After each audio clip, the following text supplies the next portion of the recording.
કસોટી એટલે ઉર્જાનું એક સ્થાન અને લક્ષ્મીનું સ્થાન કસોટીમાં છે.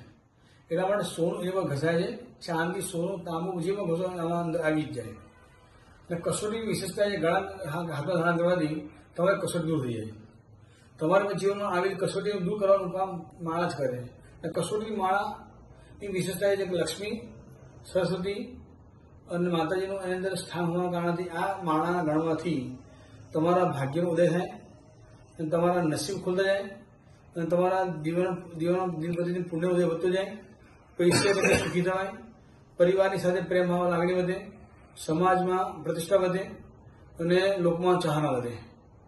આ માળા ગણવાથી બીજું પ્લસ પોઈન્ટ બીજું એક જોરદાર કે ભૂત પ્રેત કામણનો વિદ્યા અને કામણનો કોઈ પ્રયોગ થાય નહીં. અને આ માળાનું પ્લસ પોઈન્ટ બીજું જોરદાર છે, સંપત્તિ ખુદથી ખૂટતી નથી. સંપત્તિ અખૂટ થાય છે. એટલા માટે કે આ માળાની અંદર બી શક્તિ રહેલી છે.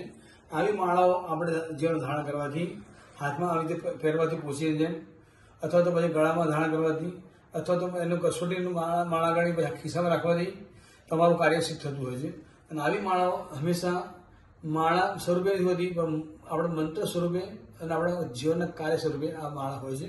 આવી માળાઓ આપણા જીવનમાં ધારણ કરવાથી આજે નિકુંજ પંડિતજી આવ્યા પૂનમ દિવસે, ફાગણી પૂનમ, જેમ કલર છાંટે લોકો ખુશ થાય છે, એમ તમે આ માળા ગણીને તમારા જીવનને રંગ લગાડજો.